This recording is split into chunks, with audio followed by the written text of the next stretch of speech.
Hallelujah, hallelujah. Worship you, O God, in this place. Oh, we thank you, Jesus. Just have your way in this place. Have your way, Jesus. Be exalted in this place. We worship you, O God. Hallelujah. Just have your way. Thank you, Jesus.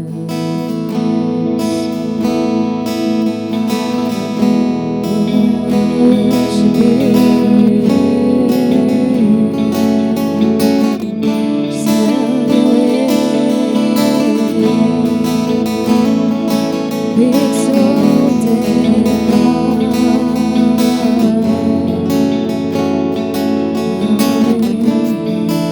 This alabaster jar is all I have offered. I bring it at your feet, Lord. It's less than you deserve. Oh, precious than you. The sum of my desires and the fullness of my joy. Like you spill your blood, I spill my heart as an offering to my King. Here I am, take me as an offering.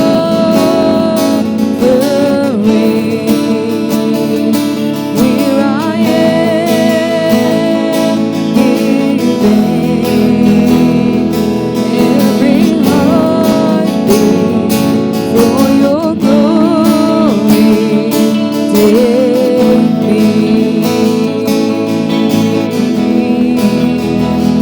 Oh, just have your way.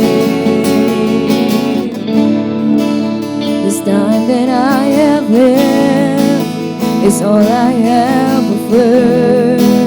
I lay it at your feet, Lord. It's less than you deserve. And though I've laid out strength, and though my days are few, you gave your life for me, so I will live my life for you. Like you spilled your blood, I spill my heart as an offering to my King. Here I am, take me as an offering.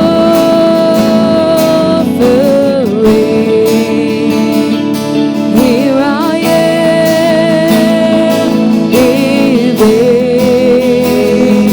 every heartbeat for your glory. Here I am, take me as an offering.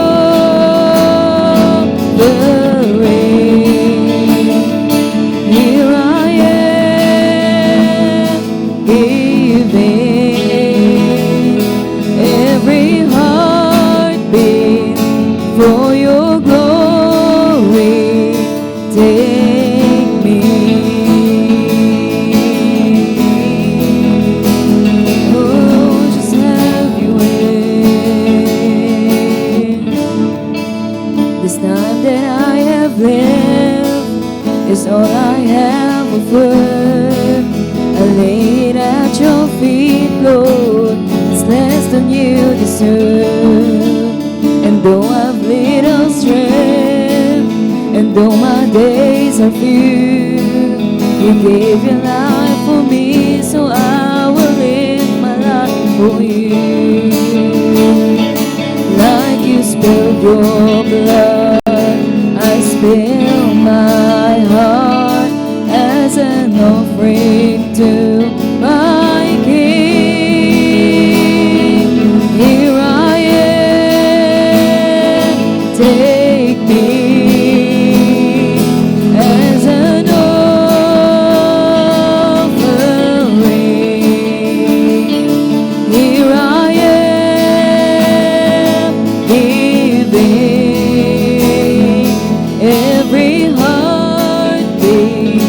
for your glory.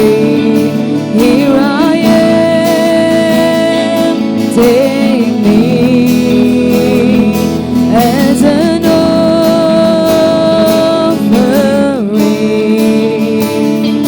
Here I am, giving every heartbeat for your glory. Take me.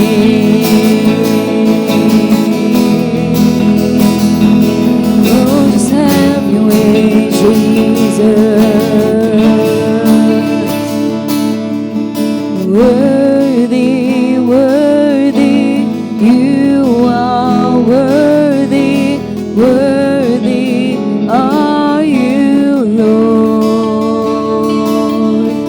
Worthy, worthy, you are worthy, worthy are you, Lord. Worthy, worthy, worthy, you are worthy, worthy are you, Lord. Worthy, worthy, you are worthy, worthy are you, Lord. Here I am, take me as an offering.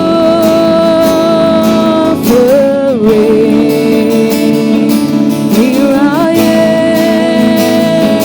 giving every heartbeat for your glory. Here I am, take me as an offering.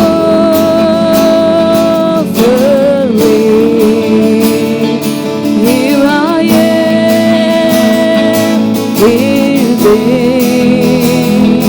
every heartbeat for your glory. Worthy, worthy, you are worthy, worthy are you, Lord. Worthy, worthy, you are worthy, worthy are you, Lord. Worthy, worthy, you are worthy, worthy are you, Lord. Oh, worthy, worthy, worthy, you are worthy, worthy are you, Lord. Oh, you're holy, holy, holy, you are holy, holy are you, Lord. Holy, holy, you are holy, holy are you, Lord. Here I am, take me as an offering.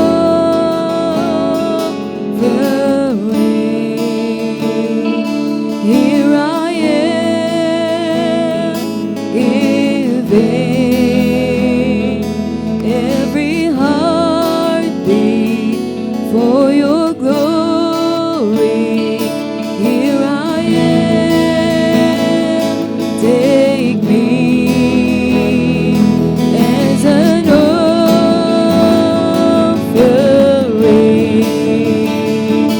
Here I am, giving every heartbeat for your glory. Here I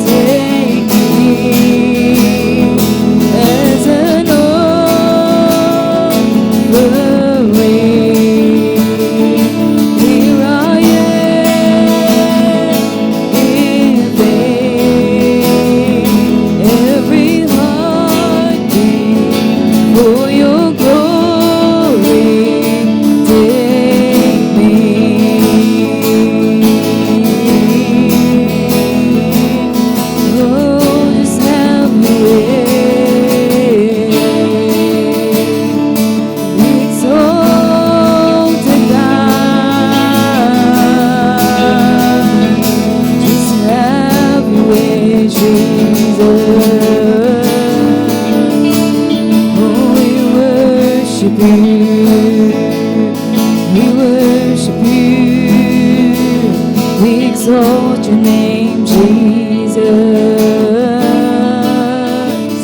Just have your way, God. Hallelujah.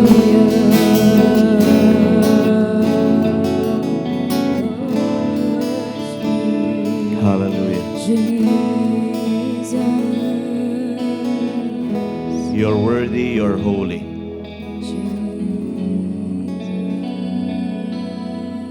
You're worthy, you're holy.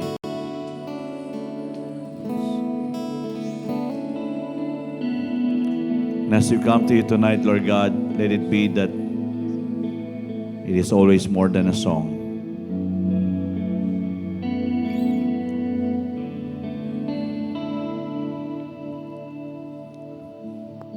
That we bring this life as an offering for you.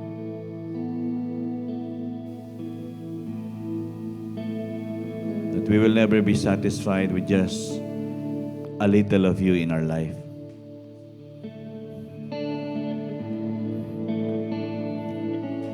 But you're taking us to the point that we are supposed to be realizing that you own us and you must take over us.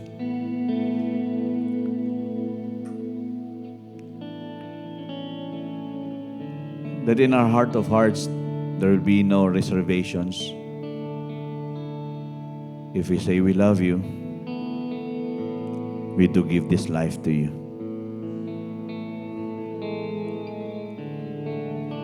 There are certain priorities that takes the place of you, which is supposed to be you, will be our main priority. Just like what the woman with the alabaster flask, she is not mindful of what people will say, what people will think. She'll just have to give everything. And it pleases you. Tonight, God, I pray that our hearts, as we worship and as we praise, that our hearts are just sold out to be given wholly to you. Not just a part of us, but the whole of us, oh God. We surrender this life, Lord. Just like what the song had said. Take me as an offering.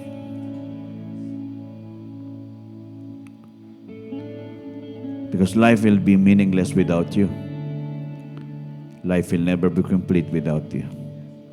You are all in all. Lord, we come to you tonight with a heart that desires to please you and you alone.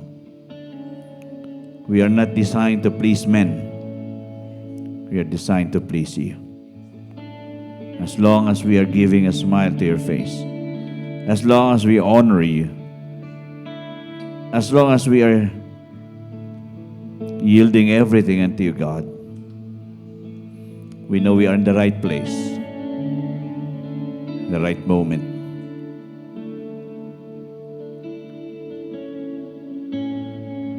That you are able to show yourself mighty and strong. That we can easily address the issues in life and comes out a conqueror and an overcomer. So Lord, tonight, I pray na kumilos ka po ng malakas sa aming lahat. Just continuously remind us, God, that it's not about us, it's all about you. So we come to you tonight. If there are things that are not right with us, with you, if we have sinned against you, we have not done your will, we only do the things that we wanted, forgive us, Lord. If you have a direction to us to do and then we don't do, forgive us, Lord. I pray tonight that you will meet us once more and you'll speak to us and you will fill us once more with your Spirit. And you will enable us again with your grace so that your words, your will, your ways will come to pass, will be done in this life. Lord, ang simbahan po ng Life and Peace Believers Community, I pray that your will be done and that together we will see your kingdom come.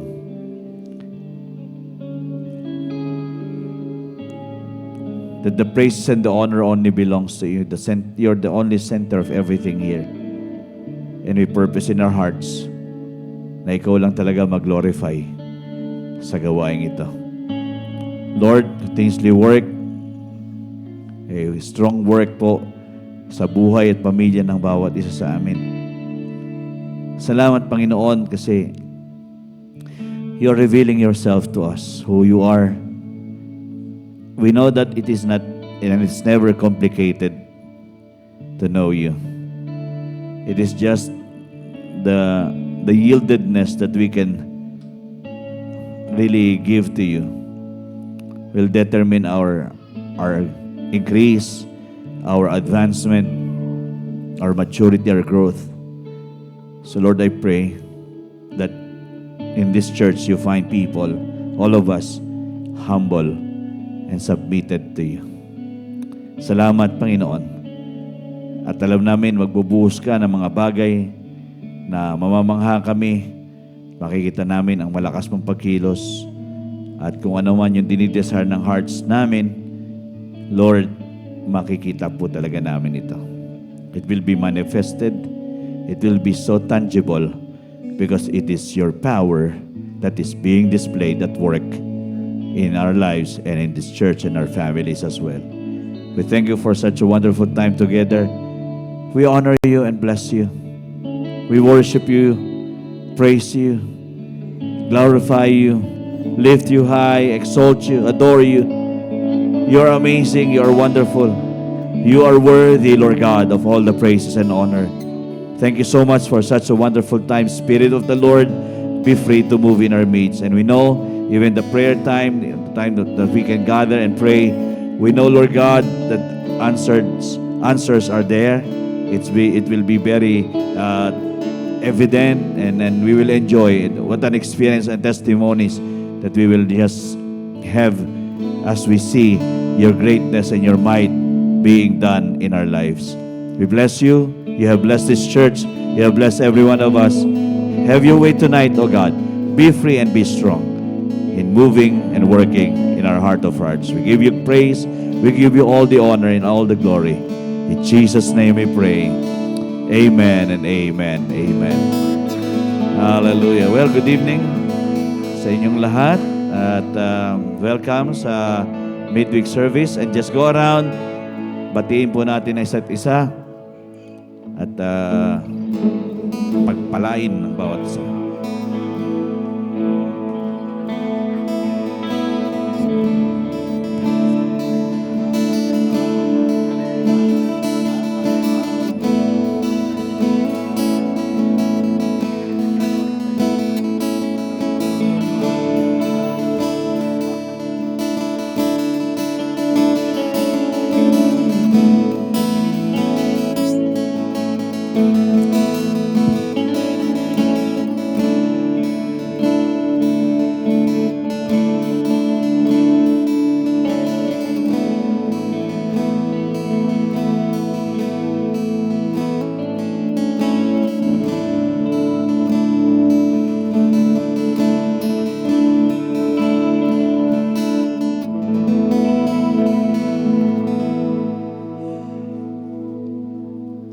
Good evening.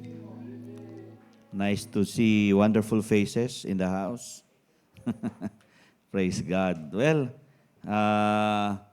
this is the second Wednesday of the month of October. We're nearing the finish line of the year. Parang bilis, no? Berna, tas November na. Dadagdagan na naman ang edad ko.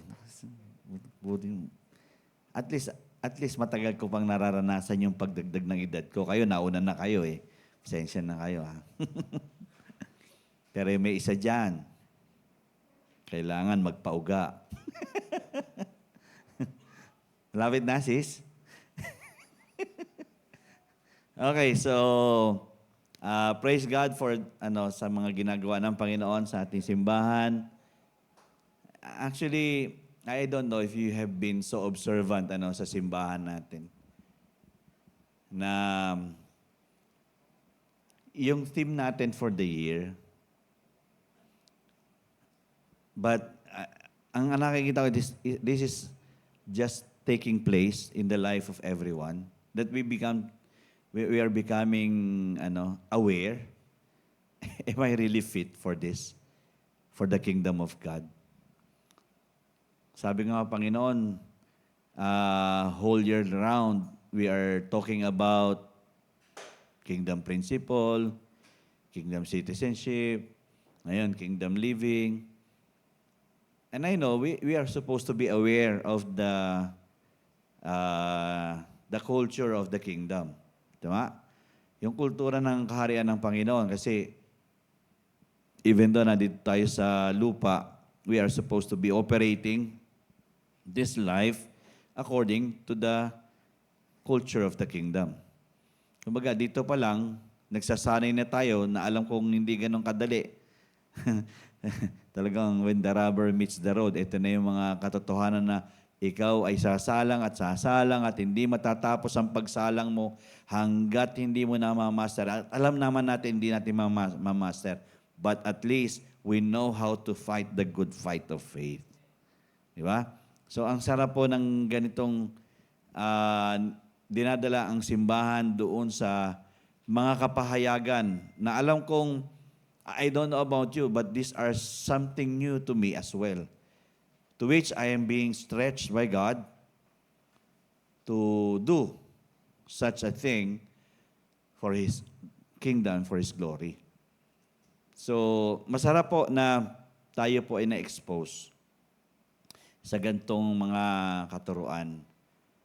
Okay? At hindi lang po katuruan ito kundi kagawian na dapat mayroon ang bawat isa sa atin Yes, struggle is real, no? But the Lord is much more real. 'Di ba? Mas totoo ang Diyos kaysa sa mga struggles natin. At kung siya ay nangako, matapat siyang tumutupad sa mga pinapangako niya. So, thank God for this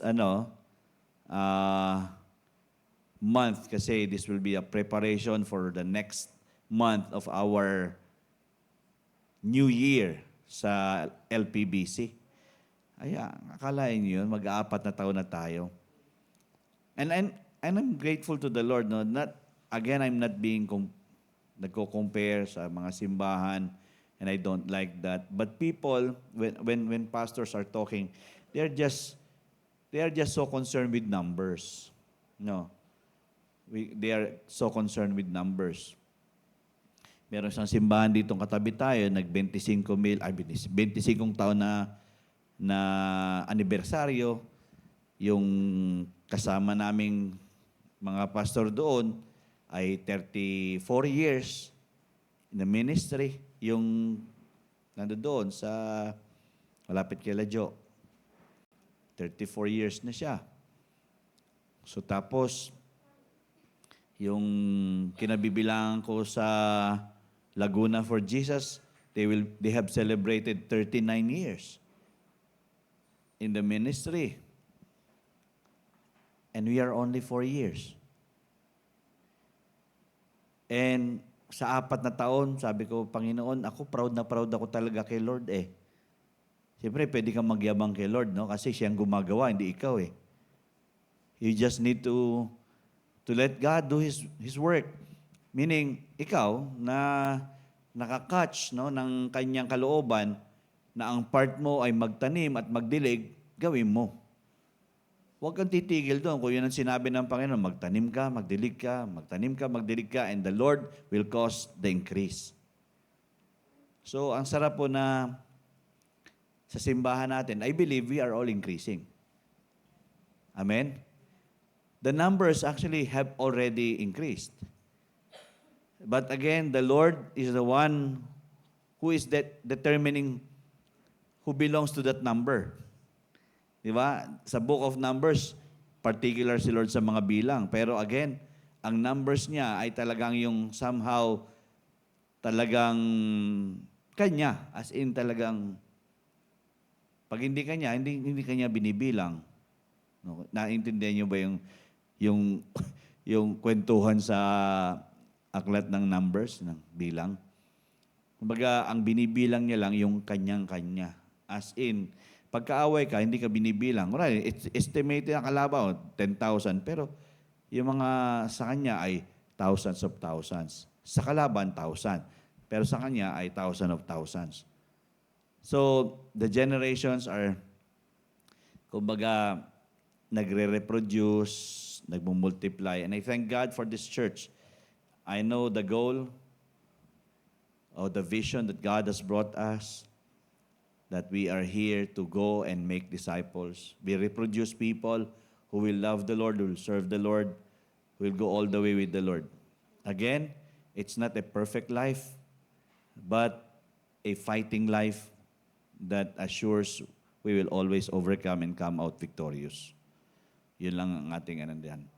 So, dito sa simbahan, pinatatatag natin ang spirituality. And I know we are doing that.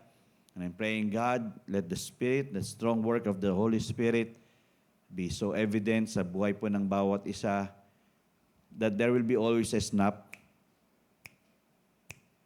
Mali yan. Huwag mong tuloy yan. Tama ito, gawin mo ito. Alam mo yung gano'n, yung conviction, matapang, malakas. At somehow, madali tayo nako-correct, madali nating na-identify kung ano yung mga ginagawa natin. Na alam ko, sa mga panahong ito, sa mga tinatopic natin dito, somehow, minsan nagdadala sa atin ng guilty feelings, no? Pero sa totoo lang, yun ang pinakamagandang feeling. Yung guilty feeling na, alam natin that there's still a room for improvement. We have not arrived yet. And the Lord wants us to run the race, run our race with endurance.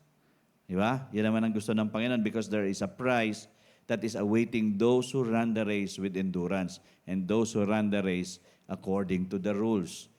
So, I pray na ganun po mangyari sa atin.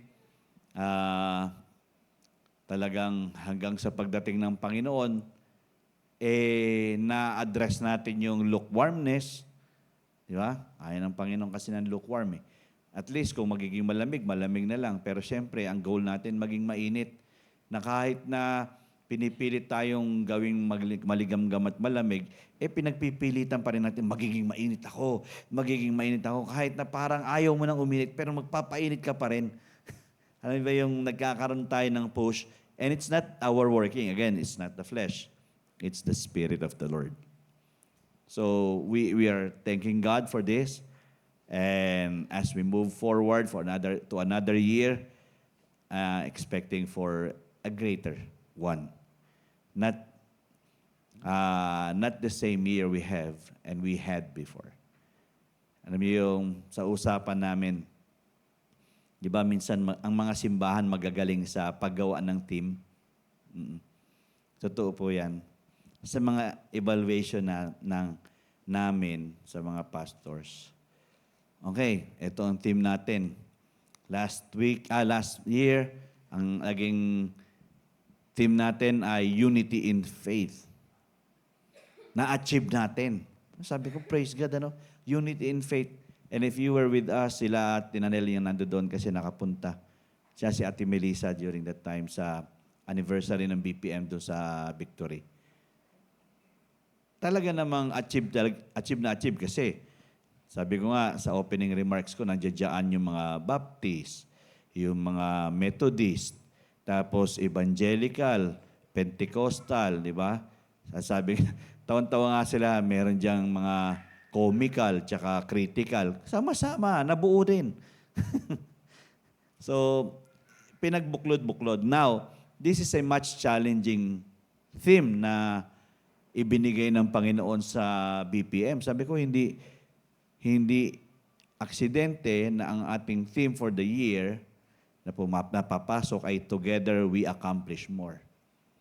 Kasi pagkatapos noon talagang tempers rise up eh.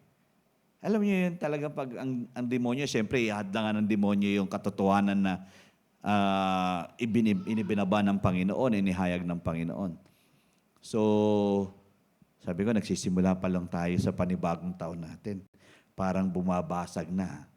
Dapat maging aware tayo dito and we need to be dead serious with praying for one another. Let's cover one another in prayer. Ang mga kapastoran, kailangan ng panalangin. Hindi kailangan ng puro trabaho, kailangan ng panalangin. Marami tayong magagawa, sama-sama tayo. Hindi natin mababaliktad ang binyan kapag hiwa-hiwalay talaga tayo. Merong hihiwalay. Maraming tao, maraming ministro na ayaw naman din sa atin. But again, tayo yung pinagsama ng Panginoon, may purpose yan. So, dito sa atin, Fit for the Kingdom of God, at alam ko, we have been tried and challenged and struggled and battled for us to get to the point that we can be fit. Kaya nga nung Sunday, sabi ko, Panginoon, turo mo nga talaga sa amin na, o i-reveal mo nga talaga sa amin na kami ay swak na ba, sanay na ba, or kailangan pa magsanay, pero somehow, na-realize na namin kailangan sanay kami para sa iyong kaharian. Yung mga prinsipyo mo ay hindi nababaliwala even though may mga opportunities that papasok lang dito, lalabas lang dito. Pero as we ask the Spirit of the Lord, Holy Spirit, do remind each and every one of us that this is your principle, this is your will, this is your way. This is the culture of the kingdom that we are building, and I pray that everybody will be found fit for the kingdom of God.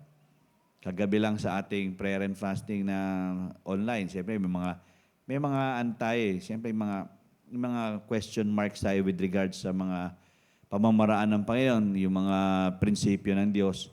Pero we know that these are all given for us to come out fit, so that we can face the struggles or the battles and overcome it. Na kapag nasanay na tayo, ang daling ma-overcome, di ba? Ang daling magwagi. Sino ba yung, nagkaroon ka ng problema ngayon, hindi ka natuto doon, hindi ka nasanay doon sa kung paano maayos yon. Kasi nga, hindi mo inilapit sa Panginoon. Pero, pag ngayon, natututunan na natin, ilalapit natin sa Panginoon yung mga struggles natin sa buhay, sitwasyon ng buhay natin, and then the Lord will reveal Himself, what we need to do. And then, that same problem will come out, we have overcome it, and then that same problem will come out, and it will be like a new face, parang bagong muka, pero ganun pa rin siya. And the Lord, the Holy Spirit will reveal to us, kung ginawa ko to noon, pagkatiwalaan mo ko ngayon, gagawin natin ulit to.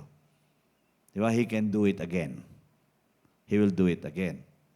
So, nasasanay na we don't treat situations like babies or infants anymore, or a child. Even though our stage, kung meron tayong edad na, may mga pagkakataong we still treat the situations that we face as children para tayong mga bata pa rin. Diba? Para bang yung isang pastor nung medyo nagkaroon ng merong mga sitwasyon na ang comment ay para namang bata, para namang bago, which is totoo naman. When something rises up that is never supposed to be you as being a minister of God, talagang makukomento mo yon, para namang bata. Kailangan ba may tampo-tampo pa? Kailangan ba para bang ako muna bago iba? Ayun na, sabi ko, maganda yung ano natin, team natin. Together, we accomplish more. Pero eto na ang politiko, ang mga politiko, sila ang mag-aalis sa togetherness natin dito. Dapat maging wiser tayo. Nakakatuwa lang kasi nire-reveal ni Lord lahat to eh. So dapat ma-expose ang gawa ng masama, ng kadiliman, para ang light mag-shine. Amen?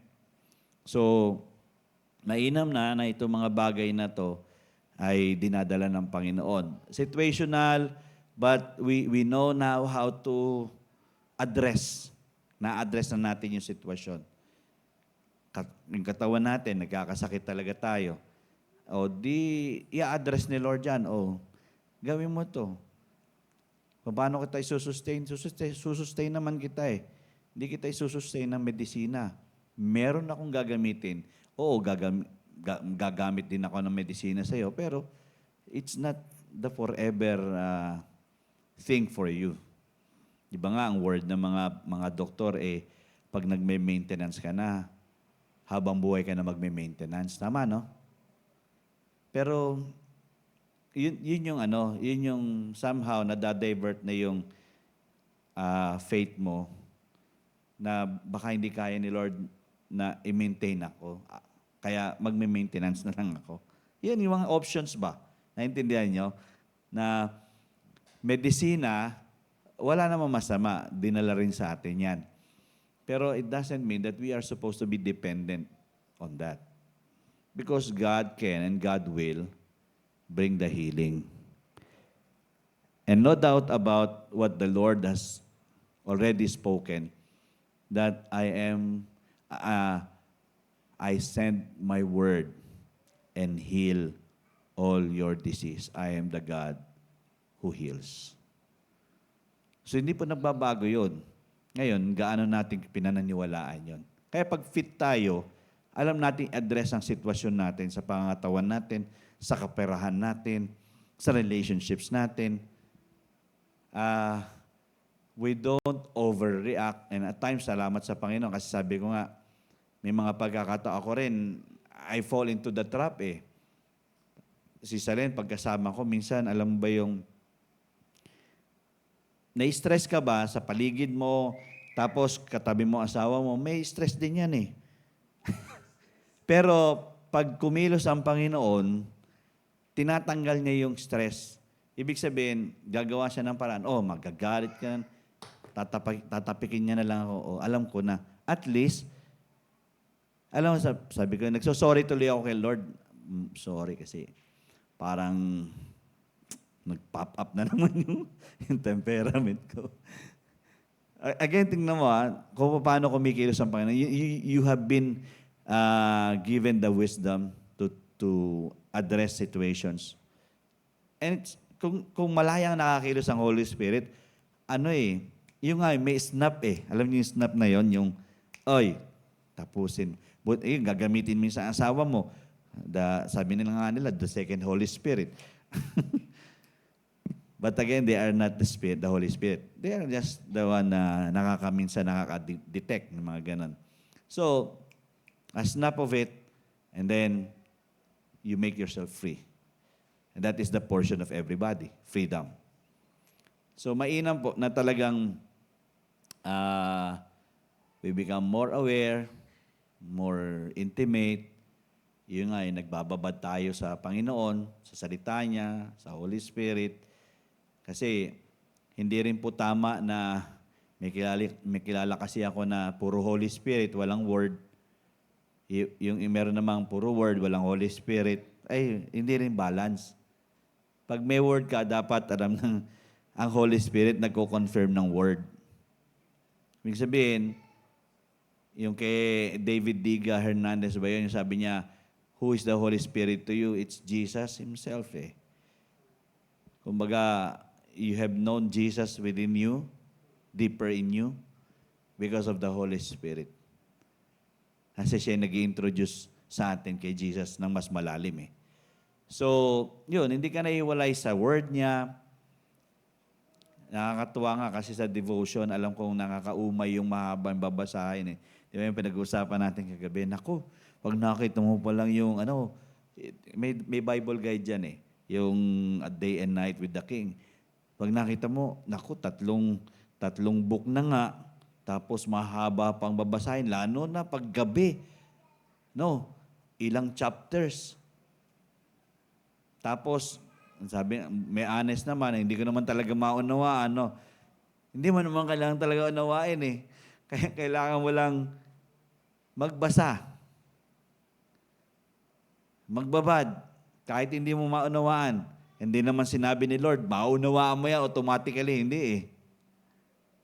The Spirit will bring it to remembrance. Yun lang ang maganda ron. When you have read it, the Lord will bring it to remembrance. It's not you. It's all about God, the working of God. Kaya nga, the most hard to understand book is the Bible eh. But by the Spirit, we know. That is our advantage, ang Holy Spirit sa atin. So, mainam po na tayo po ay nandito sa gantong tawag dito, flow. Even though it is against the flow in our life. Di ba? Pero ito yung magandang flow. Para sa akin, this is the best flow that I can be with. Na doon ako dumadaloy sa gusto ng Panginoon. Even though sa gusto ng Panginoon, you will be challenged to go against the flow. You have your flow in God, but what is ahead of you is against the flow. So, okay na yun kasi alam kong si Lord ang nagsusustain ng kailangan ko. Okay, so may mga ilang pa tayong mga gawain na natitira this October. Ano pa lang tayo, ika-siyam na araw pa lang ngayon. So sa Sabado, ang young people, nandito, 4:00 ng hapon, paalalahanan po natin yung mga kabataan po natin. 4 p.m. Ako mag-share nito sa kayo, no? Nandito kayo, so nandito rin ako. So October 12 and 26 po ang Youth Fellowship. Tapos pagdating ng 18, yung mga young adults po natin, dito rin naman gagawin. And then sa 26, yung ating mga kalalakihan ay may fellowship din. And we are supposed to also prepare for our anniversary on November 17. Kaya nire-register natin yung mga pamilya. Kasi sama makapag-prepare din tayo, salo-salo tayo. And we are looking for speakers. Pero kung wala, siyempre, tayo na rin. Okay, so maging po tayo, mas vigilant sa mga panahong ito. Lalo na yung darating na taon natin, God has already given me the theme. Okay, the theme, yung theme para sa anniversary year natin na papasok. So, it will be more challenging. We will all be more stretched.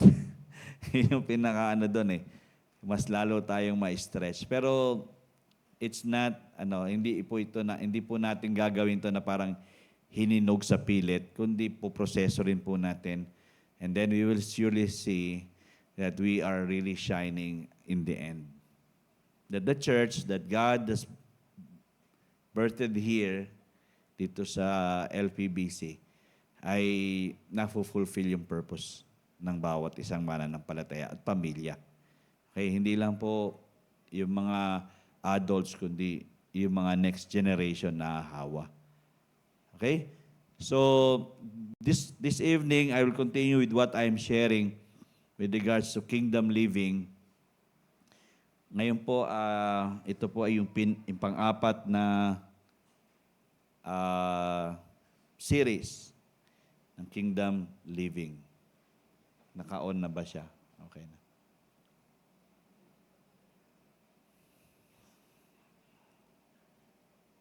Teka.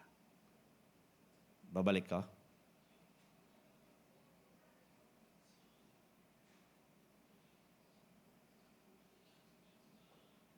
Sige. Parang ayaw niya magpakita na eh. Ayan. So we are basically talking about the commands of Christ. So sa pamumuhay sa kaharian ng Panginoon, we are supposed to be knowledgeable and at the same time,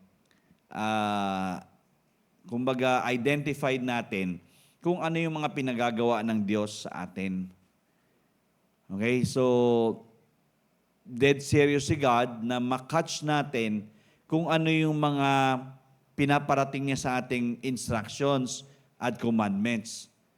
Kasi di ba, whenever God releases a promise, there will always be a command first. So sa kaharian ng Panginoon, sa pamumuhay natin sa kaharian ng Panginoon, if we really wanted to enjoy the fulfillment and the manifestation of the promises of God, to which hindi niya naman babaliin yon, we have to be specific sa mga commands niya sa atin.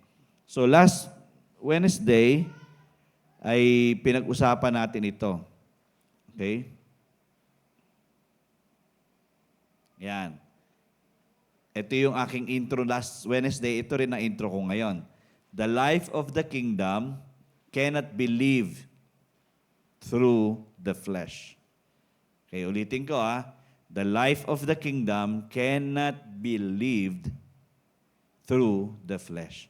Hindi maisa sa pamuhay ang buhay sa kaharian sa pamamagitan ng laman. Okay, ayaw ng Diyos na masyado tayong dependent sa flesh natin in order for us to follow the commands of Christ.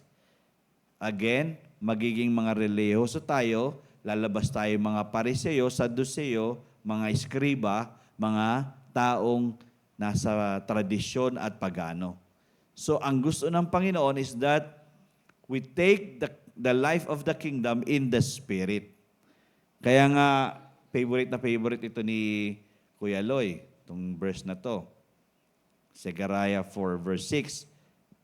Sabi nga dyan, paki-turn na lang i-turn para Yan. So he said to me, personally, this is personal, sabi niya, this is the word of the Lord to Zerubbabel, not by might nor by power, but by my Spirit, says the Lord Almighty. Okay? So if we are living the life in the kingdom, by the Spirit of the Lord, we are really living the life. Living the life. Kasi yun po, hindi pwedeng magtugma ang buhay sa kaharian sa pamamagitan ng laman. Nagtutugma lang ito sa pamamagitan ng Spirito ng Panginoon. Yung operation natin, it's not by the flesh, it's by the Spirit. And last Wednesday, we talked about itong mga foundational commands. So next slide dyan, sabi nga nun, yung una nating tinake up dyan ay yung we must be born again. Okay? Foundational ito.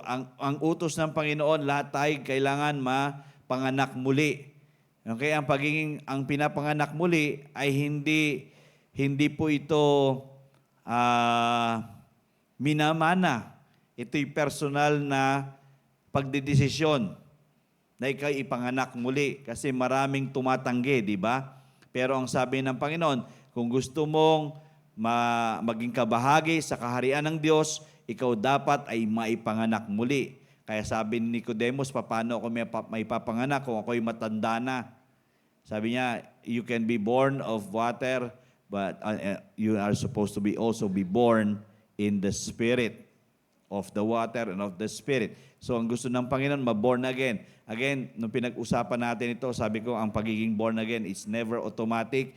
If your parents are born again, your children are not automatically born again. They are supposed to have an experience of God in them. Kasi maraming bata ngayon, dahil lumaki sa Christian family daw, ay automatically Christian na rin. Pero hindi ganun eh. They should take their turn to decide. Do they belong to God or do they belong to the world?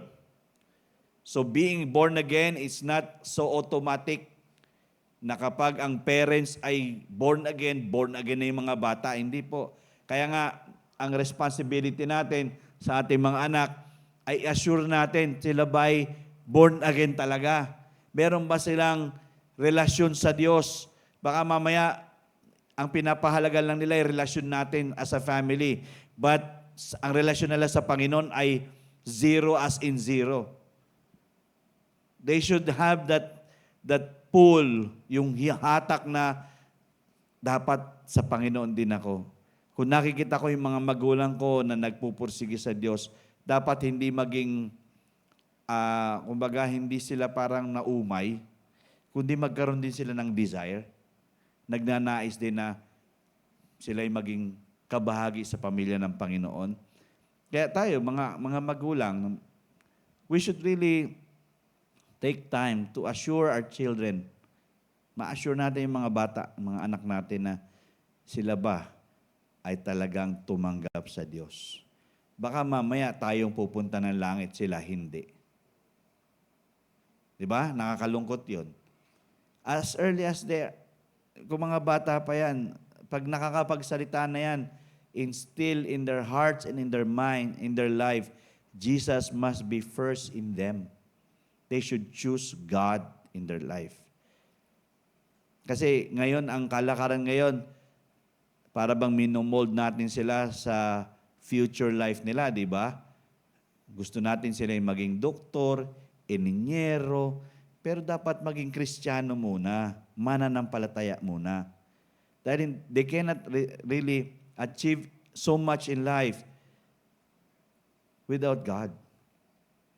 So we are responsible to bring them to the Lord. Kaya nga, kung madalas tayo heart-to-heart talk, dapat ang pinag-uusapan natin, sino ka ba kay God? Ano ba ang buhay mo kay God? Si Sabsab, pwede nang kausapin yun. Nakakapapuri kay Yahweh na yun eh. Umakanta na nga dito. Asan ba yun? Ito, ginagawa niya mikropono. Ito. Papuri kay Yahweh yun. Pwede mo nang kausapin yan na i-confess si Jesus eh.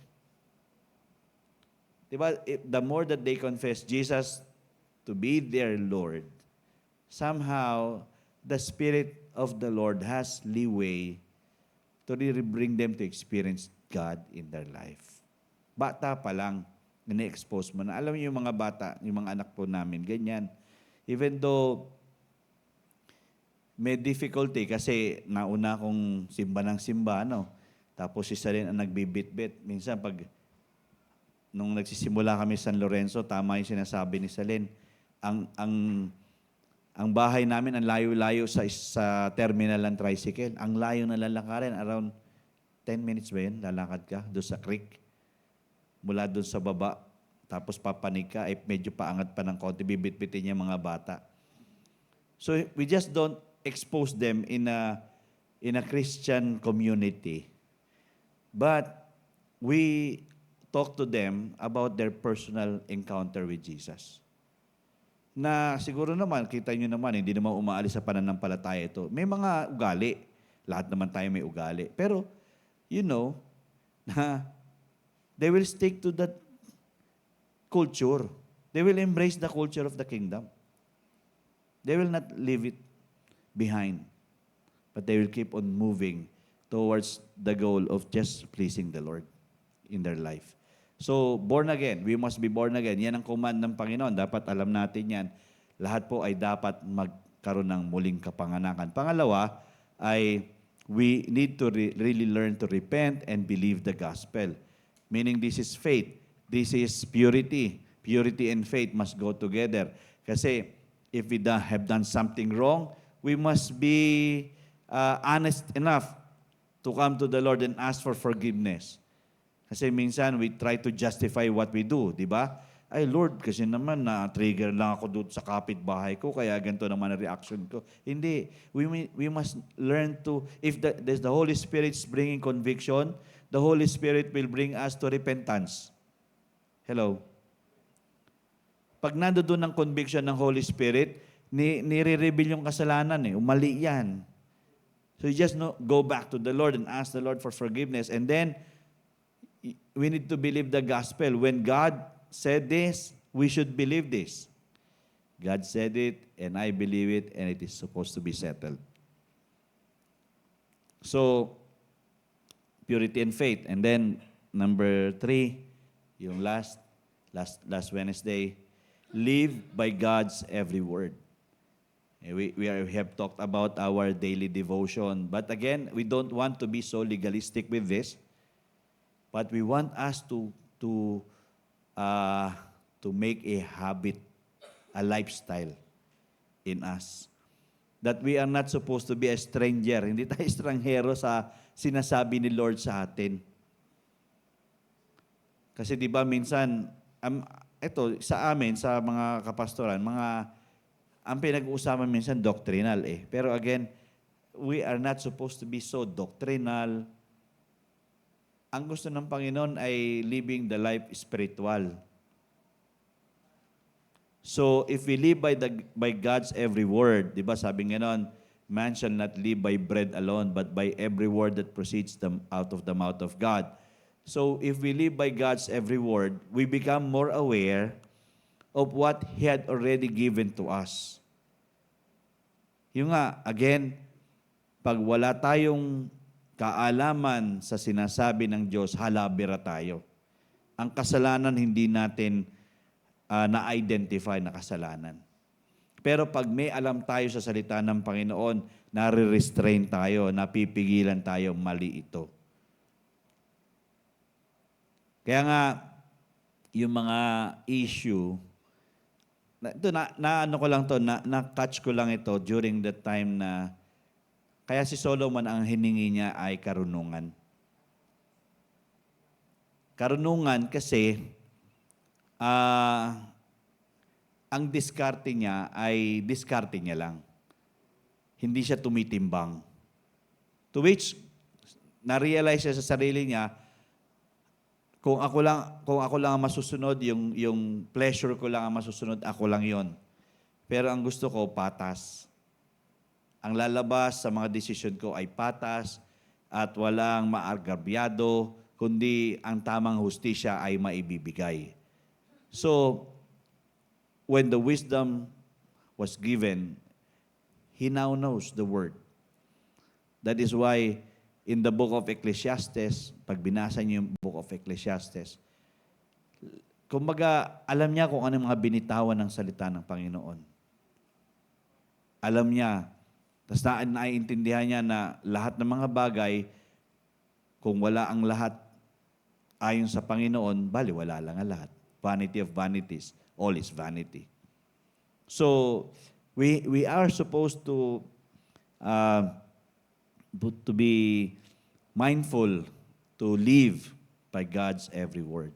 Pag sinabi ng Panginoon, dapat sinabi talaga sa atin ng Panginoon. Gagawin talaga natin. Okay, nagdi-decide tayo na ilagay natin ang sarili natin doon sa mga sinabi niya sa atin. Okay, number 4, this is what we will be talking about tonight. Tatlo rin ito. Okay? So, next slide. Yan. Ang una, ang pang-apat na command ng Panginoon sa atin is, do not put God to test. Okay? Huwag natin ilagay sa pagsubok ang Diyos. Dahil minsan, para bang pag dumadaan tayo sa problema,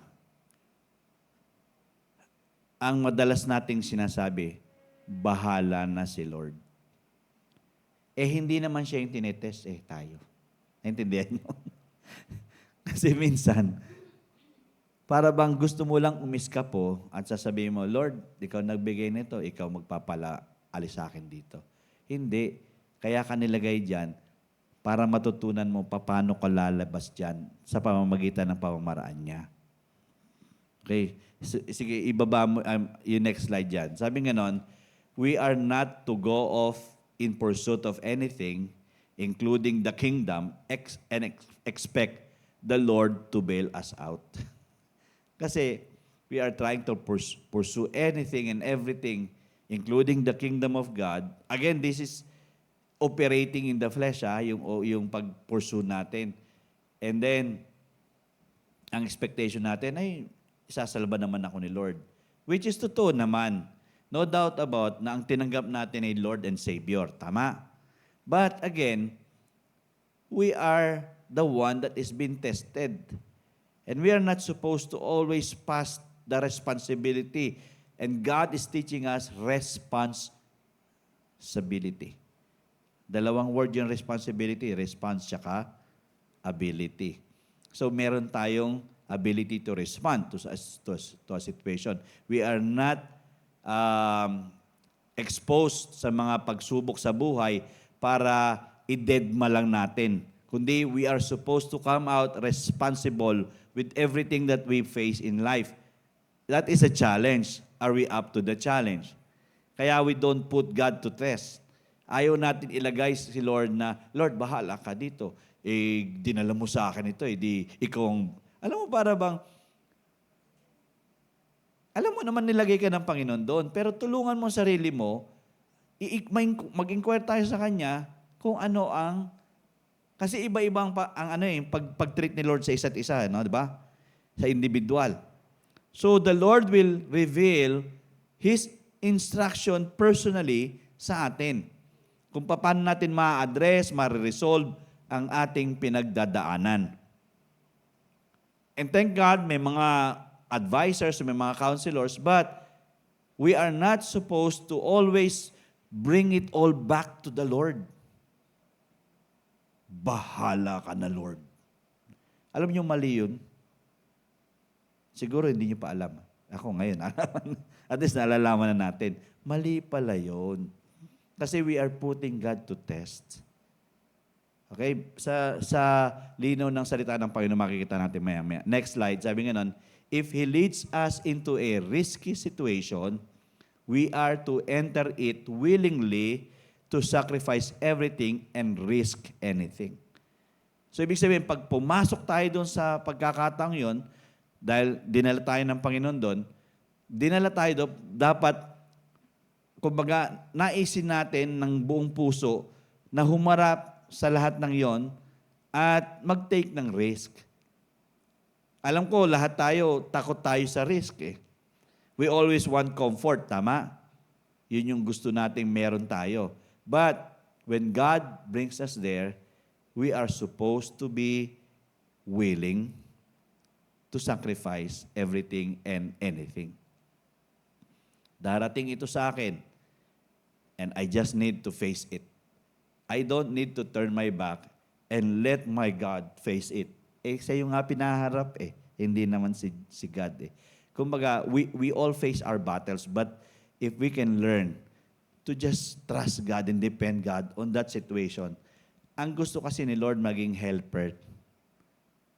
Tama? Maging strengthener. Maging advocate. Gusto niya magtatanggol, pero hindi niya tayo ilalagay sa sitwasyon na siya ang gagawa lahat. Gagawan natin yung parte natin sa pamamagitan ng pag-yield natin, pag-surrender natin, pag-depende natin sa Kanya. Okay, next slide. Sabi nga nun dyan, difficult situations are meant to a test of us and not of God. Okay, tandaan niyo po ito ang mga difficult situations are meant to test us, not to test God. Okay? Kaya, dapat maalis sa atin ito. Sa kingdom living, as much as possible, parang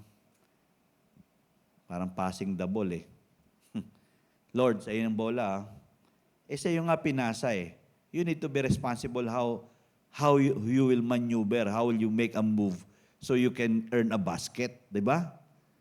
But, sabi nga minsan ganun, kaya nga sa basketball, you take responsibility ng pag last second shot, dapat kung buong puso mo buong loob mo to take the shot, pumasok o hindi, basta you have tried your best. Di ba? Kasi minsan, pag risky na ang sitwasyon, ayaw na nating sumuong. All we wanted is comfort for us. Now, in the light of the word, next slide, sabi nga nun, dalawang talata yan na sinabi diyan, Luke 4:12 tsaka Matthew 4:7. Sabi nga nun, this is the account where he was tempted, sa ni Satan. And Jesus answered and said to him, sinabihan niya si Satan, it has been said. Okay? Ito ang masasabi ko sa iyo, you shall not tempt the Lord your God. Isipin nyo, para tayong nag-ooperate katulad ni Satanas kapag tinetest natin si Lord. Naintindihan niyo ako? Ibig sabihin, di ba, sige nga, kung ikaw ay Diyos, gutom na gutom ka na, turn this rock into a bread. Di ba? Parang, para bang, si God ang tinetest natin, tinetempt natin. Tapos, sige nga, magpatihulog ka dito, sasaluhin ka naman ng mga anghel. Alam mo yung para bang, we are putting so much, yun yung mga tinatawag na extreme. Yung over ba? Sige, patihulog ka, saluhin ka naman ng mga anghel eh. Hindi naman tayo ganun. We should know what the word really is to us. Ano ba ang instruction niya? Kaya nga nasabi niya kay Satanas dito, you shall not tempt the Lord your God. Dalawang talata yan sa Gospels, tapos sunod mo yung next slide. Sabi nga nun, God may choose to deliver us for His glory. Yes. He may choose to deliver us for His glory. He may choose to let us suffer and sacrifice and die for His glory. But in both choices, alam niyo po, maganda rito, we need to take note that the end is always for His glory. Ang lahat ng pagdadaanan natin is for His glory. Remember the situation na si Lazarus ay namatay? Anong sabi niya kay Mary at kay Martha? Nangyari ito para makita niyo ang kaluwalhatian ko. Kasi nagsalita na si Martha, kung dumating ka lang, Lord, nako. Hindi nga ganon eh. We are supposed to know the timing of the Lord and His instruction. At pagdating doon sa libingan ni Lazaro, di ba? Tinawag si Lazaro, lumabas. So, nung sabihin ng Panginoon, Lazarus, come forth. Lumabas si Lazarus nakabound. Gawa ng tao yun. Pero yung pagkabuhay na mag-uli ni Lazaro ay yung paggawa ng Panginoon. At pinagawa ng, ito instruction sa inyo. Ginawa ko na yung glory, nakita nyo yung glory. Tanggalin nyo na yung mga nakabalot kasi totoong buhay na yung taong yan. So, minsan, we just need to be more wiser in these days. Because really, He is keen on delivering us sa mga situations ng buhay natin. But there are times He will choose us to be suffering and giving sacrifices and even die for it. But everything that will happen to us, it should always bring glory to Him. Basta ang palaging ending, glorious. Okay? So, another verse, in another slide dyan, 1 Corinthians 10:9, sabi, nor let us tempt Christ, as some of them also tempted, and were destroyed by serpents. Mas kapahamakan para sa atin na, kumbaga, tinetest natin si God, tinetempt natin siya na, bahala ka na, ikaw namatay, o di, suffering naman sa atin. So, ayaw ng Panginoon ma-destroy tayo. He just wanted us to see the bigger picture so we don't let ourselves tempt our God or put God to test. So yan, isa sa mga commands ni Christ, huwag natin siyang ilagay o huwag natin siyang ilagay sa pagsubok. Tayong sinusubukan. So, sinusubukan yung pananampalataya po natin. At wag nating ilagay sa alanganin ng ating pananampalataya. Another one, James chapter 1, verse 12 and 13.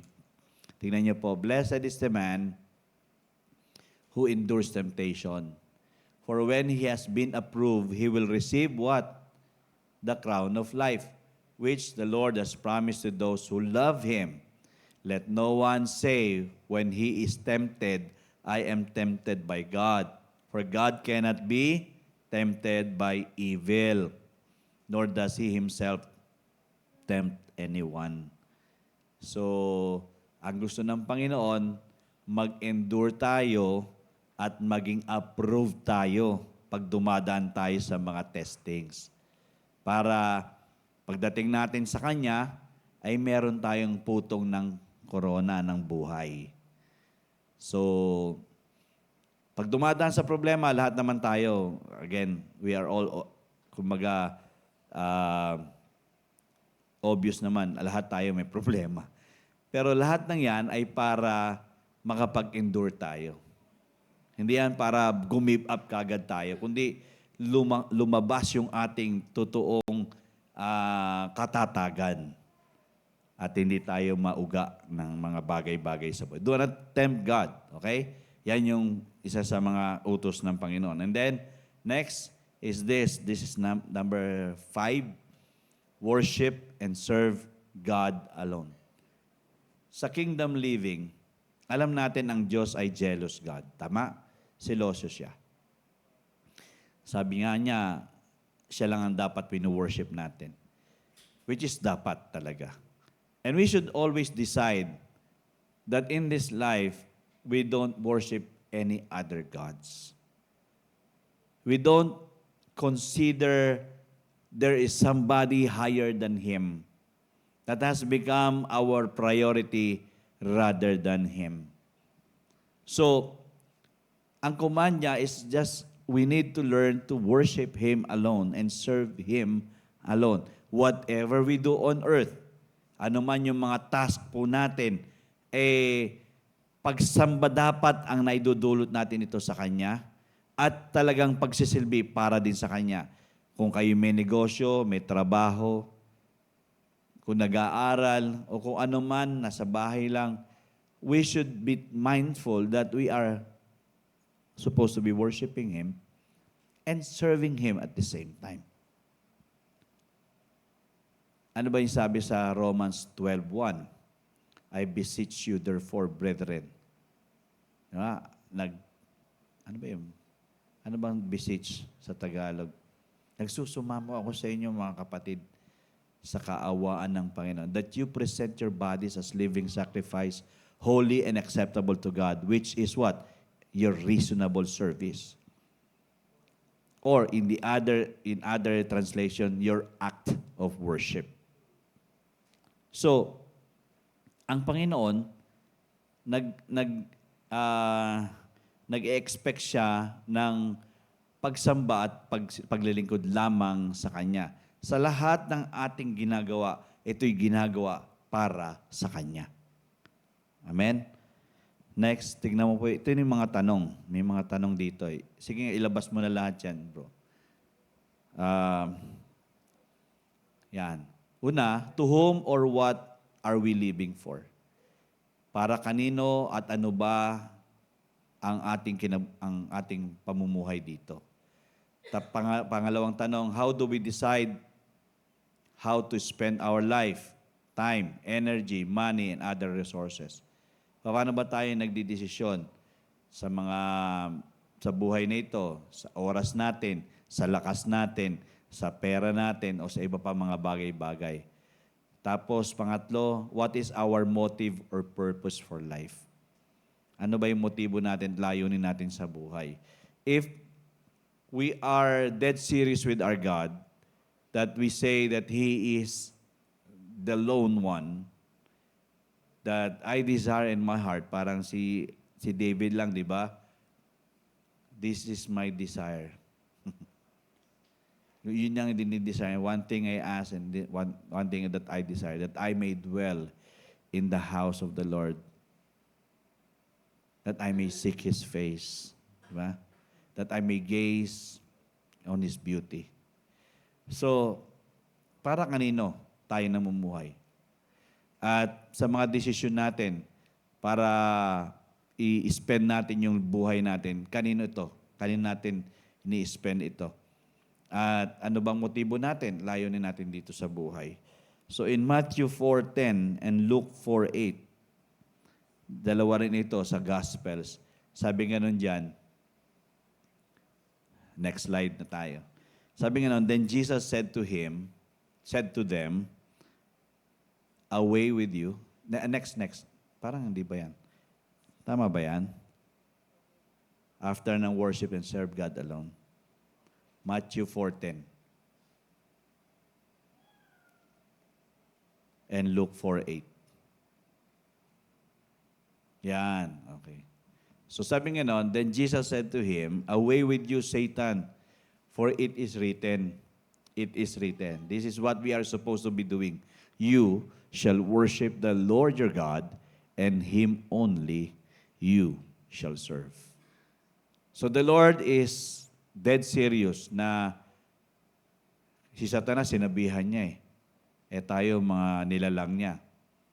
Si Satanas din nilalang niya. Sabi niya ganon, sinasabi ko sa iyo, ang Diyos lang ang sambahin mo at siya lang ang pagsilbihan mo.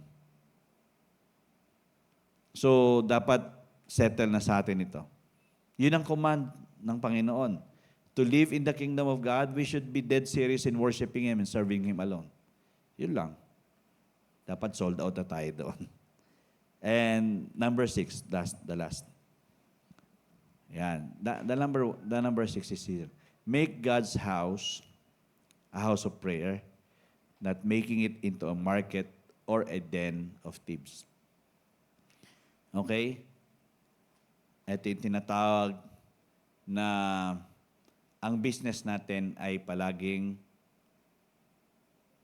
manalangin, dumulog, makipag-usap sa Panginoon. So we are not making it into a market or a den of thieves. Kasi ngayon nga, bumaba ang standard ng mga simbahan. Ginawang, merchandise, center. Di ba? May mga simbahan ngayon, may mga merchandise center. Yung kinikwento ni Sister Vicky, doon daw sa church na sabi niya, may isang lugar doon, laki-laki. Lahat ng merchandise na doon. Di ba, nakakalungkot na alam naman natin, disapproved kay Lord yun eh. It should be a house of prayer. Kumbaga, dapat nagsasama-sama, nagpapalakasan, nagpapatatagan, pero ginagawa negosyuhan at siraan, nagnanakawan pa nga. So, hindi maganda. No, hindi natin minomodernize ang simbahan. Sa pamamagitan ng gawin ng mundo, ina-adapt natin sa loob ng simbahan. To which, kagabi yung sinasabi ni Sister Rose na the church becomes worldly and the world becomes churchy. Parang pangit pakinggan. Parang yung mundo, mukha na siyang simbahan kasi wala na nang pinag-iba dahil yung simbahan mukha na rin mundo. So, we still should maintain purity. Kaya nga, siguro, nung una, na-allow natin, buti nga may KB market na dati kasi rampant tayo dito. Lahat ng merchandise natin, nabibit-bit natin dito. Nagbubukasan ng panty dyan. Nagsisisiyo. Ito, bagay siguro, sakto siguro sa ano ko to. Yung cup size ko. Para bang wala nang paggalang kasi ginawa ng negosyuhan na lang. Again, this is a command that we make the house of God the house of prayer. All we have, all our knowledge and insight and experience and resources are from God. Dapat maintindihan natin yan. And prayer has a hand. Dapat yung panalangin natin, may kamay na yan, and that is needed to be extended to the needs of His people. a house of prayer will always extend to other people. Kasi when we pray for other people as well, di ba?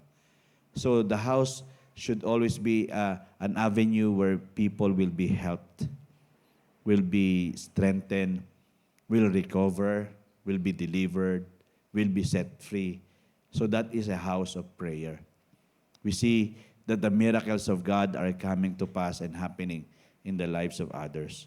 So, yun po isa sa mga command din ng Panginoon. Sige, dalhin mo dun sa mga talata na, bro. Matthew 21:13, Mark 11:17, John 2:16. Almost the same ang mga sinabi ng Panginoon. Sabi nga, and He said to them, it is written. Okay, it is written, my house shall be called a house of prayer. But you have made it a den of thieves. So kung 3 beses inulit yan, ibig sabihin binibigyan ng diin. Huwag niyo naman gawin ganyan ang simbahan. Huwag niyo naman gawin ganyan ang tahanan ng Diyos. Tayo, oo, merong sabi nga, merong business, parang nakakabit na sa sistema niya yung pagbibusiness. But again, there should always be a distinction about we desire first the business of God, then our business will follow. Business muna ni Lord. Kaya ito yung business natin eh. Matthew 10:8. Ito yung business natin. Kasi sa house of prayer, ito nangyayari. We heal the sick, we cleanse the lepers, we raise the dead, we cast out demons, and freely we have received, freely we will give. Because the Lord will surely bless us, then we will bless a lot. Amen? So, ito lang, 3 pa lang ito. Unang 3, pangalawang 3, marami pang susunod. The kingdom living. We are supposed to be somehow mindful of what God has brought to us, His commands to us, so that we can know, nandoon tayo sa center ng will niya. Hindi tayo lihis, kundi nasa sapul natin, Lord, to gusto mo eh. Okay, I will not put you to test, Lord. Hindi ko sasabihin na bahala ka, Lord. Hihingi ako ng guidance sa iyo. Mag-aasa ko sa Holy Spirit, mag-reveal siya sa akin sa pinagdadaanan kong ito. Tapos, sa puso ko, ikaw lang sasambahin ko at paglilingkuran ko. Dead serious ako doon, Lord. Bigyan mo ako ng grace mo. At yung huli, I will make this house a house of prayer. I will not be too keen on introducing my self-business or self-products, but I will make you well known in me. And with that, what will follow, syempre, yung favor mo rin sa ginagawa ko para sa kabuhayan. To which, nakakatuwa kasi meron akong bless the business sometime June sa Pasig. Pasig ba yun, ma? Pasig yung prime. And nakaka3 linggo na akong Bible study, online Bible study sa kanila. And I've seen nagkakaroon ng mga converts kasi the first time nag-Bible study kami, there are 18 who attended and the second was 16, kahapon 15, anong Friday, 15. Every Friday ng gabi yun eh. And sabi ko, eto lang ang may papayo kung si Lord yung nasa forefront palagi. Behind the business that you're doing, it is supposed to be His business first. Yung concern nyo, siya muna. Siya muna. Kasi, nagkaroon kayo ng symbol eh. Yung nakaganon sila lahat, palagi, all His. Kaya ginagaya nyo si Isko, God first. So, ganon din sila, all His, all His, all His. Kung kinikilala nyo all His, then he should be all His. Sa kanya talaga dapat lahat. Secondary na lang tong mga ganito. Kumbaga, this will follow naman talaga, di ba, when we seek God first and His righteousness. And I thank God dahil I did see victories in the company. Nagkaroon na sila ng product launching last Saturday. The first time na nangyari. Nung una, puro talkies lang sila, wala pa silang ano. Pero they have seen such potential at nagsimula sila ng mga 70. Sa 70 sa grupo. This is networking Networking po ito. Ngayon ay nasa more than almost 500 na sila. In just July, August, September. Magpo 4 months. And yung nilaunch nilang product ay, sabi nila, God-given product ito. Kasi it will address some health issues. But again, hindi ako mag-give in sa ganun eh. Kasi alam niyo naman na I'm not in the business or secular business world eh. My business is always spiritual. But I'm praying, God, just open up the opportunity para hindi lang sila nagpe-present ng produkto nila at nakakapag-network sila, nagkakaroon sila ng mga, may upline na sila, may downline na sila. Kundi nape-present si Jesus supposed to be sa mga taong pinupuntahan nila. So, yun naman ang nangyayari. And I thank God during the last Bible study, meron isang board of director doon nag-share. Sabi niya, alam niyo, Pastor, sa totoo lang, kung di nakikialam ang Diyos sa amin at pasalamat na lang kami, malaki ang pinagbago ng presidente namin. Yung presidente nila, kasi yun talagang, top of the top yun sa networking. Magaling sa ganon. Pero kung hindi kumilala sa Diyos yan, wala rin itong negosyong ito. Kasi napakabata ng negosyo, pero napakalaki ng potensyal. Kasi makakatulong nga naman eh. At nakita ko naman nakakatulong. Sabi nga nila, may mga buhay na nabago sa unang 4 na buwan. And it's supposed to be, the change should be God-centered, which is yun naman ang nangyari. And pag nagsabi yung presidente, pasok na kayo sa Zoom. Bible study na tayo. Alam nyo, nagdadatingan sila. Yung mga downlines, wala pa. Pero more on the ups. Yung mga sumasama. Actually, si Teacher Prince kasama doon eh. Si mag-asawa. So, nakakatuwa kasi sa pamumuhay sa kaharian ng Panginoon, ang binibida mo palagi siya sa buhay mo. Ikaw yung ang tawag doon man siya, sabi mo palagi, parang backstage. Backstage lang ako. Ang forefront, si God palagi. Siya palagi. So, yun ang nangyayari. At thank God for what God is doing doon sa company. And they can attest and they can testify. Kasi in 4 months time, nakakuha na sila ng 2 sasakyan, di ba? Nakabili na sila ng, yung vice president, saka isang board of director, naka-acquire na kagad ng sasakyan. Pero hulugan yun. Kumbaga, at least na-establish yung negosyo nila. Again, when we are dead serious to obey the commands of Christ, great things will take place. Amen? Just let the Holy Spirit guide us and reveal to us what is His will to us. At marami pa tayong pag-uusapan, marami pa tayong tatakel with regards to the specific and the general commands of God so that somehow we are not a total stranger sa mga gusto niya para sa ating lahat. Amen? Tayo tayong lahat. Thank you, Lord.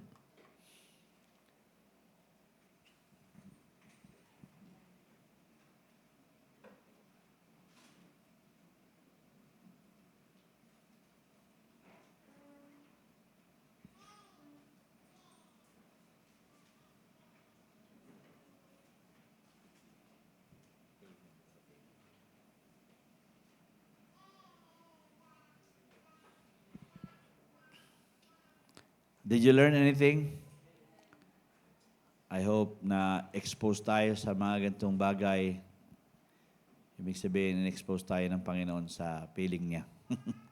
Sa mga bagay mula sa Kanya. And I thank God for this. Papasalamat ako sa Panginoon dito. When God is bringing to me the words, and then scrutinize yung pag-aaral,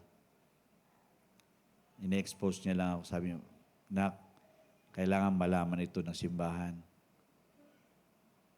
Tuturuan kita, turuan mo rin sila.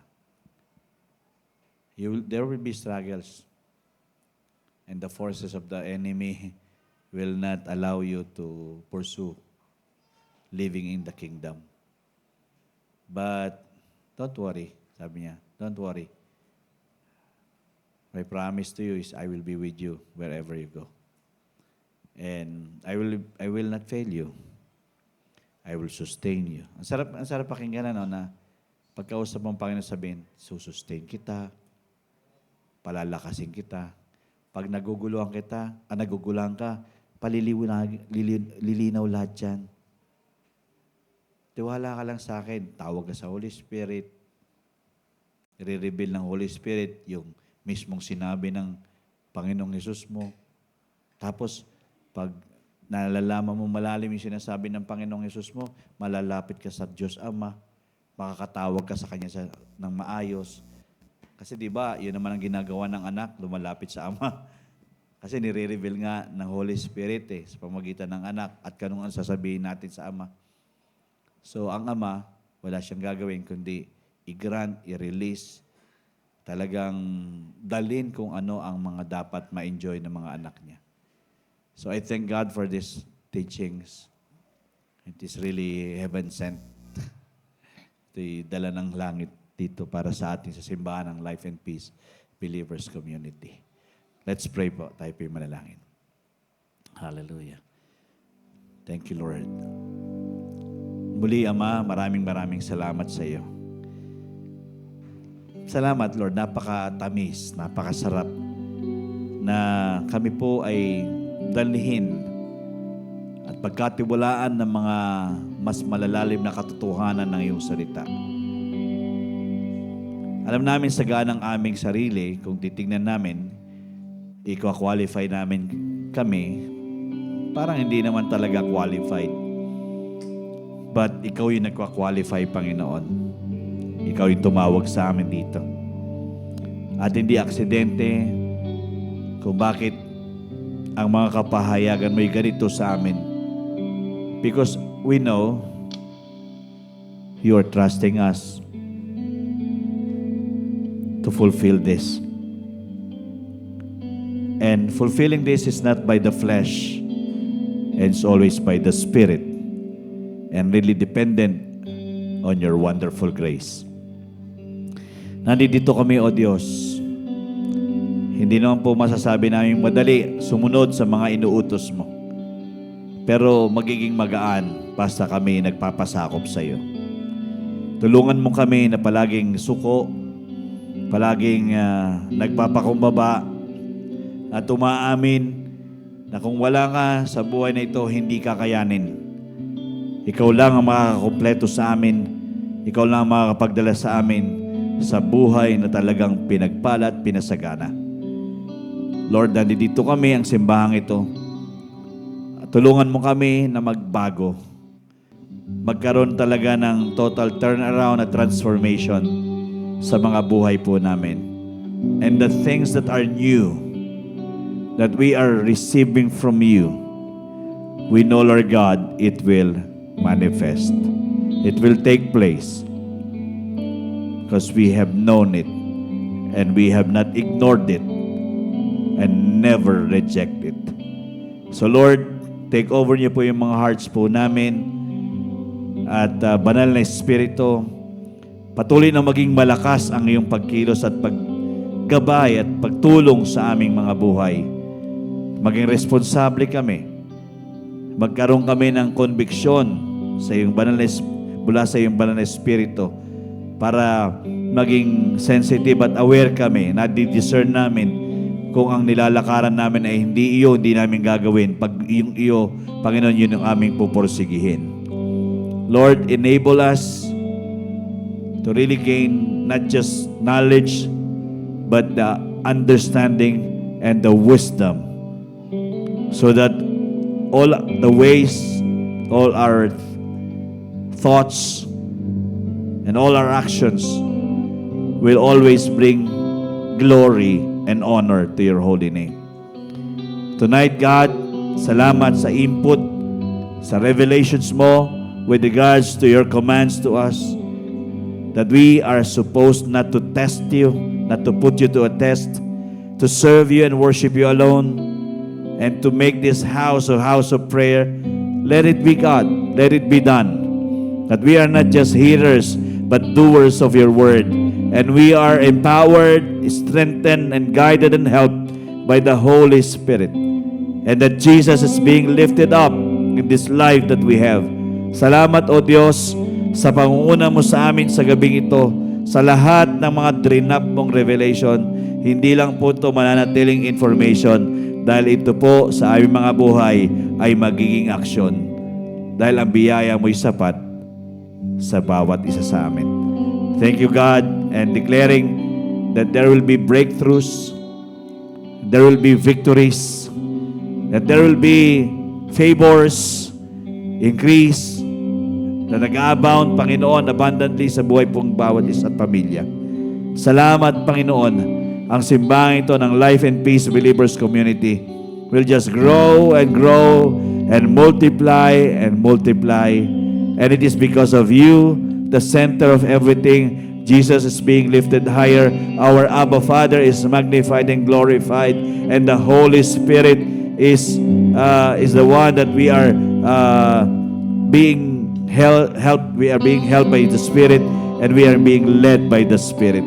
Lord, be free to move continuously sa aming lahat. At punuin mo po ang mga buhay po namin. At alam namin, Panginoon, we will never be the same again. Thank you, Lord God, that we will keep this heart flaming, burning, hot. We are not cold, and we are never lukewarm. We will keep on doing your will. We will keep on lifting up your name. We will keep on glorifying and honoring you, God, because you deserve it and you are worthy of it.